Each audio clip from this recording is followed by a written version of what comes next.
Fox News is the voice for American conservatives. And since Donald Trump was elected, it has pushed conspiracy theories, amplified Republican narratives, and ignored stories that make Donald Trump look bad.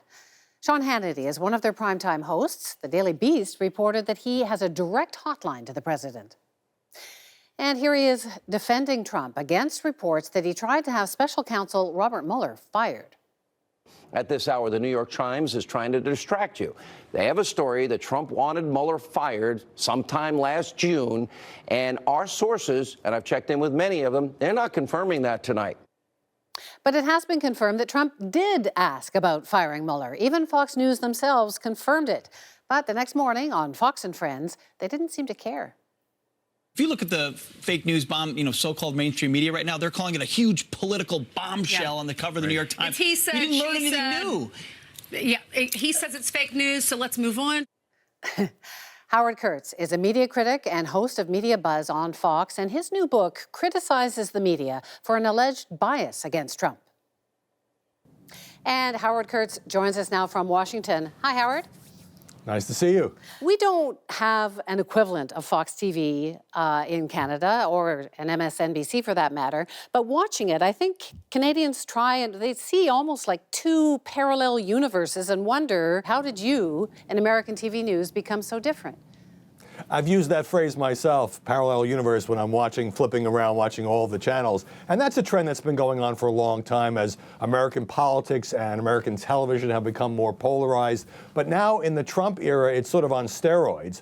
It almost seems like sometimes they're covering two different realities. Now, that's usually at night on the opinion shows. Well, President Trump has declared war on mainstream media, on calling it fake news. What is Fox's role in that war? Well, President Trump tends to like Fox News because there are a number of opinion people at my network who are supportive of him. So what I say is that there is an ongoing struggle between the president and the media. And by the way, he has every right, even as president, to hit back at coverage that he thinks is unfair. Sometimes I think he goes too far. We are not the enemy of the American people, but sometimes we're our own worst enemy. But couldn't you say that the fundamental there is that he lies and he misleads? Isn't that what the media is reacting to? Well, the mainstream media liberal consensus is that this president lies all the time, and how can we therefore stand by? And there is a sense among many journalists here that Donald Trump should never become president, and that we have to save the country from President Trump. Well, unless you're an opinion commentator, that's not our job. I want to talk to you about Sean Hannity. He's one of the major anchors on the Fox network. And the Daily Beast, among others, has reported that Hannity was advising Trump recently on how to proceed in the latest effort to delegitimize the investigation into Russia's meddling, the Mueller investigation. You're a media critic. Is there anything wrong with an anchor, a news anchor, advising a president?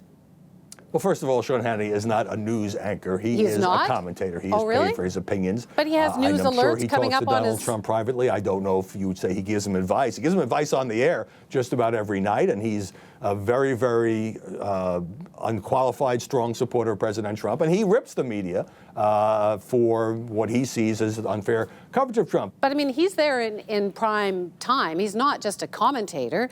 He has news alerts flashing. He has breaking news all the time. He's the one covering the news for your network. Is he not a news anchor? No. You have a misconception of how this works. On Fox News, as on CNN and MSNBC, during the day, we cover the news. Now, you can criticize the way you cover the news, story selection, but at nighttime, all of the people, in addition to Hannity, are there. It's like the editorial page of a newspaper. I didn't agree with everything on the editorial page when I worked for the Washington Post. People don't think that's news? I mean, it's Fox News. Well, it's headlines. It says news alerts. You keep saying it's news. A news organization, just like a newspaper, has a division. There's a news division with anchors and reporters, and there are opinion people, the equivalent of the op-ed page or the editorial page. Now, I'm not saying that a commentator shouldn't be held accountable if they go too far. I think some of the attacks on the FBI trying to discredit the Mueller investigation do go too far, and I've said so on the air. I criticize Sean Hannity has participated in those. But there is a big distinction, and most of the American audience gets that. I've followed your work for many years. You were a media analyst at the Washington Post, and then you were at CNN for a while. Then I read this book, and it reads like there are bits of news, but it primarily reads like a screed against the media, which fits very much with the Trump or with the Fox agenda. So I wonder, like, do you have any fear of looking like you're coming across like a puppet instead of a media analyst?